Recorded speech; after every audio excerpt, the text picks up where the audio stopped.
2021년 5월 초 미국은 한국 외교관들에게 이런 질문을 던졌습니다.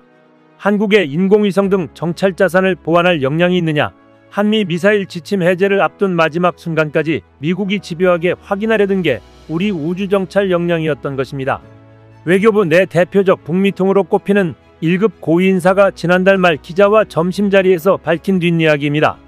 한국에 적용되던 미사일 지침, 사거리 800km 제한을 해제하더라도 우주에서 지구를 관측할 눈이 없으면 북핵 위협 등에 효과적으로 대응할 수 없다는 얘기였습니다.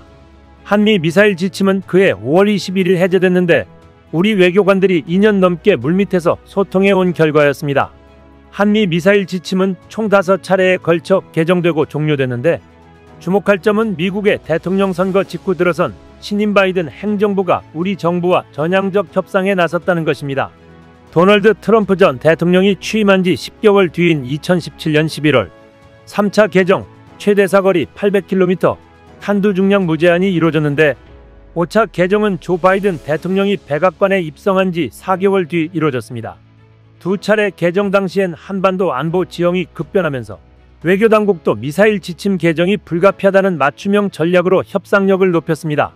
3차 개정 땐 북한이 5차, 6차 핵실험을 자행했고 5차 개정 땐 북핵 고도화는 물론 인도 태평양 지역에서 중국의 군비 증강 등 위협이 있었습니다.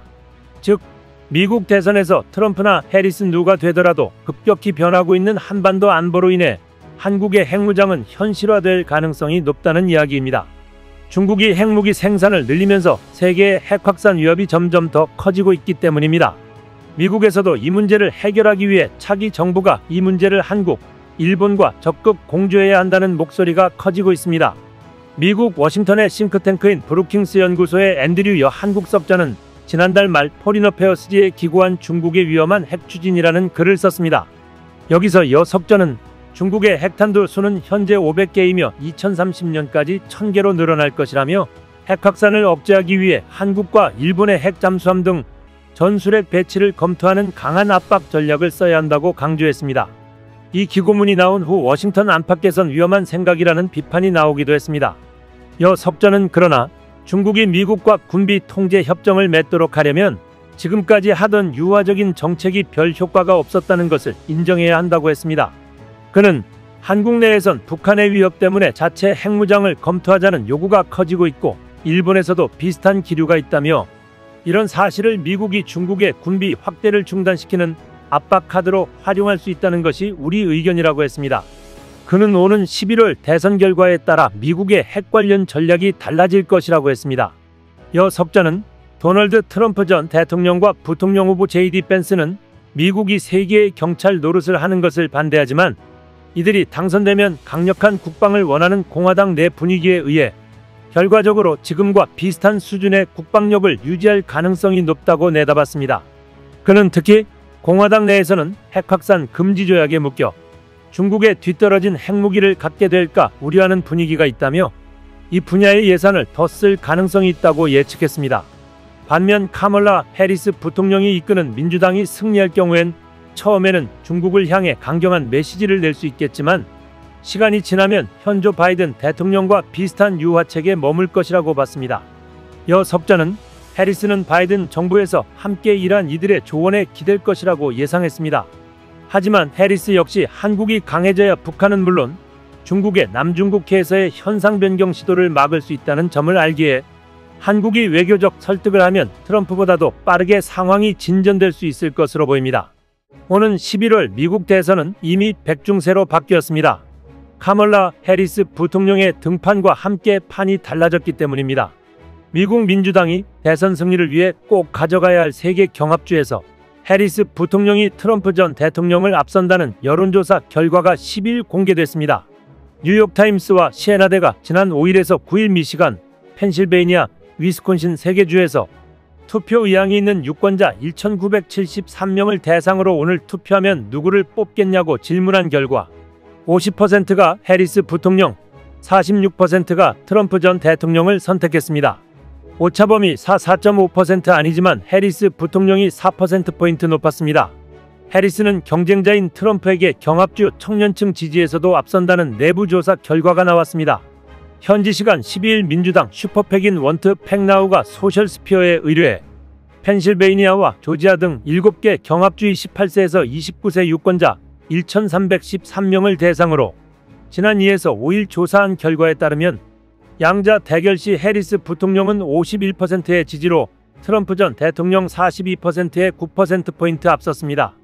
이는 지난 7월 초 당시 같은 조사에서 조 바이든 대통령과 트럼프 전 대통령 양자 대결 시 각각 44%와 48%의 지지율로 바이든 대통령이 뒤졌던 기록과 비교하면 13%포인트가량의 청년층이 민주당으로 이동한 셈이라고 소셜스피어는 지적했습니다. 로버트 F. 케네디 주니어를 포함해 3명의 무소속 후보를 포함한 다자 대결에서도 해리스 부통령은 42%의 지지율로 트럼프 전 대통령 33%를 9%포인트 차로 제쳤습니다. 이 같은 추세는 다른 조사에서도 비슷하게 확인되고 있습니다. 여론조사 업체 모닝컨설트가 지난 2에서 4일 미국의 등록 유권자 11,265명을 대상으로 한 조사에서도 해리스 부통령은 18에서 34세 응답자 가운데 49%의 지지율을 기록, 트럼프 전 대통령 40%를 리드했습니다. 같은 조사에서 바이든 대통령은 트럼프 전 대통령에게 9%포인트 뒤졌었습니다.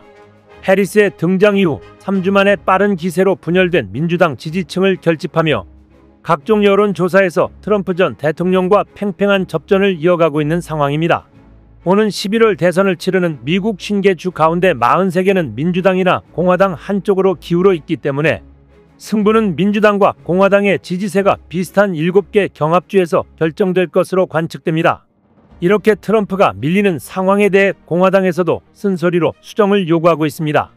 해리스 부통령을 향한 막말과 거짓 주장으로 연일 논란을 일으키는 도널드 트럼프 전 대통령의 친정인 공화당이 정책에 초점을 맞춘 선거운동을 하라고 간청하고 나선 것입니다. 트럼프 전 대통령은 지난달 21일 민주당 대선 후보였던 조 바이든 대통령이 사퇴하고 해리스 부통령이 대신 나선 이후 절제되지 않고 충동적인 선거 메시지로 공화당 인사들을 짜증나게 하고 있다고 정치 전문 매체 더일이 12일 보도했습니다. 예를 들어 트럼프 전 대통령은 인도계 흑인인 해리스 부통령의 혈통에 의문을 제기했는데 이는 상대방의 인종 정체성을 문제 삼는 게 금지시되는 미국에서 큰 논란을 일으켰습니다.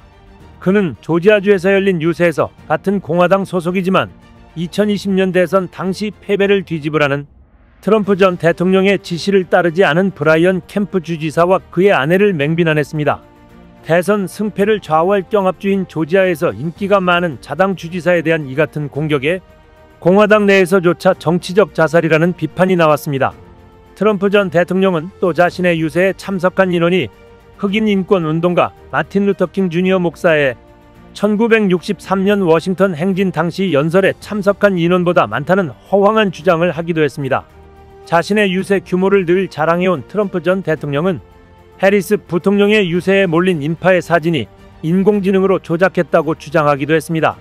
미국 언론은 두 주장 모두 사실이 아니라고 팩트체크를 해 망신만당했습니다.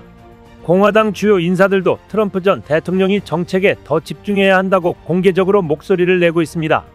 케빈 메카시 전 하원의장은 이날 폭스뉴스 인터뷰에서 그녀의 유세 규모에 그만 의문을 제기하고 그녀가 법무장관이었을 때 범죄와 관련해 무엇을 했는지, 차르로서 국경 문제를 해결했어야 했을 때 무엇을 했는지 물어보라로 당부했고, 트럼프 전 대통령의 경제 책사로 알려진 피터 나바로 전 백악관 국장도 트럼프 전 대통령이 경합주에서 이기려면 해리스 부통령과의 정책적 차이에 초점을 맞춰야 한다고 권고했습니다. 백중세가 된 미국 대선에서 한국은 한미 미사일 지침 해제의 교훈을 떠올려 누가 되더라도 핵무장이나 아니면 그에 버금가는 강력한 무장 능력을 갖추게 될 준비를 해야겠습니다. 이상 시온TV였습니다.